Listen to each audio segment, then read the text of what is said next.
I've been struggling a lot trying to build myself into the person that I want to become. Especially this recent week, I feel that I have really fallen into someone who would never reach the goals that I've set out for myself. I'm not doing the work that I should be, and I've fallen into just watching YouTube instead of doing what I should.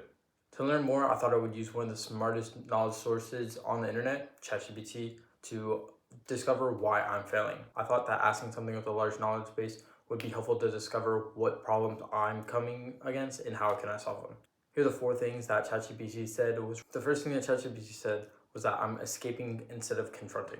In avoiding pain and trying to escape boredom, I go to YouTube and watch videos. This is telling my brain that it is okay to delay my dreams in order for me to watch YouTube. It's a reinforcing behavior that's really bad because every time that I do that action, it tells myself that it's okay to do it. If you want to be the best in the world, you have to be at the pinnacle. And having bad habits like that creep in is going to prevent you from being the top person. Your brain is learning that avoiding the discomfort is more important than becoming the person that you want to be. It might seem insignificant every single time you go on YouTube or every single time you go on Instagram to scroll for a little bit. Every action you do and every thought that you have is building that next version of you. So it's really important to not fall into the bad actions that are preventing you from reaching your goals. So how do you go about this? First, it was suggested that you sit in the craving. So when you have the craving to go on Instagram or to go on YouTube, you don't immediately go on those sites. You sit there for a second and just wait. In that waiting, you have to tell yourself that this is not what we do. You have to condition your mind to think, I'm not going to be distracted right now. Then immediately following that, you have to get up and do something that's uncomfortable that you know you should do but aren't doing. So a good example of this is for this YouTube channel. If I wake up in the morning and I have the thought to go on YouTube and watch a video, I have to pause for a second, think, what should I be doing right now that I'm avoiding? Immediately, instead of watching YouTube, I have to edit these videos. The important thing is to catch yourself in the moment. You're gonna have a thought to do something that you know you should not. You have to take a second to take a deep breath and pause and understand that the craving is normal, it's going to come, but you are prepared to deal with it in real time by conditioning your mind and then immediately doing something the opposite of what your unconscious thoughts told you. You want to make sure that you're not listening to the wrong voice in your head. There's multiple different sides of you depending on how motivated you are at the time and what you feel like doing, but you have to take a little bit more manual control of your thoughts in order to become that person you want to be. Since you aren't that person by default, it's okay. You have to build yourself into becoming the person with your ideal thoughts. So right now, I have the thought to go on YouTube to watch a video. Instead, I have to have the thought of, I want to sit down and do work right now. Every single time I have the urge to watch a video on YouTube, I have to tell myself I want to do work right now.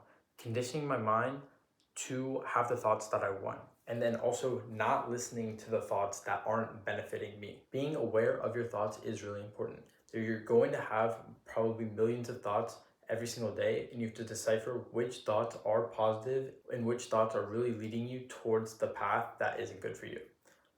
First, you want to find the really, really bad thoughts and then try to correct them. Whatever's getting in your way the most, for me, that's YouTube. So any thought related to watching a video on YouTube, I have to take that and then manually tell myself what to think instead. The third thing that ChatGPT said was that I don't have a real system. Since I have been moving places, I haven't made a new schedule for myself, what I should be doing on a weekly basis in order to move forward in my goals. Right now, I'm just relying on motivation to feel motivated to do the work, to feel motivated to record these videos, to feel motivated to work out, but that is not a reliable way in order for me to reach my goals. I'm not someone who's inherently just work, but I can still beat those people they are by creating a schedule. Those people who just do the actions when they have the thought, you're gonna beat them because you have the schedule, knowing how much you have to do and knowing when you're going to do it, instead of relying on, oh, I feel like doing this right now. Then building on that, you have to optimize your environment to reduce friction in order to do work, as well as increase friction in places that are distracting you. So I have a screen blocker, which I just set up on YouTube and Instagram during all hours of the day, except for a 2 hour and 30-minute block so that I can post on YouTube. That's enough for me to find sounds, edit the video, post on YouTube, Instagram, and TikTok, then for the rest of the day, I'm not allowed to access them. For me, getting more friction in the way of things that aren't serving me is more important than reducing the friction for me to do work. You're gonna have to determine what's the best for you, but I think creating friction in areas of places that aren't serving you will make it to where your environment is very boring, and then at that point the work might seem very interesting to you because you can either do that or do nothing. Within creating a real system, ChatGPT also suggested to make punishments for not acting. So I have a punishment for me not acting in the business. I have a punishment for me not posting every day, but I don't have quality control of me not working on a day-to-day basis. Having a tracker in terms of me doing the work every day, as well as me having a tracker saying that I did quality work, is very important. Two people could work for the same amount of time, but one could be doing higher quality work so they get so much more out of the time. And then the flip side, you don't want to just work just a little bit, only quality, because then you're not going to get that constant repetition in order to get to the next step. So in order to do this, you have to track the quantity and quality of the actions that you're taking, and then have punishments for not living up to those standards. The final thing that ChatGPT said about why I'm failing is that I'm still building the person who won't fail. Failing is only really when you give up. At this point, I haven't really failed because I'm still in the game. However, if I were to continue down on this path, I would never get to where I'm going. And ChatGPT said that at first it's going to break you and then it rebuilds you.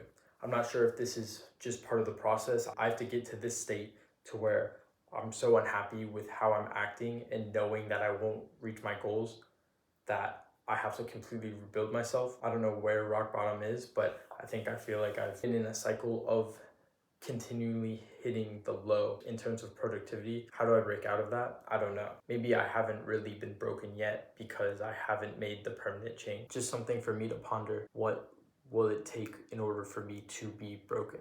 That's all I have for today's video. Thanks for watching. Day 85 complete.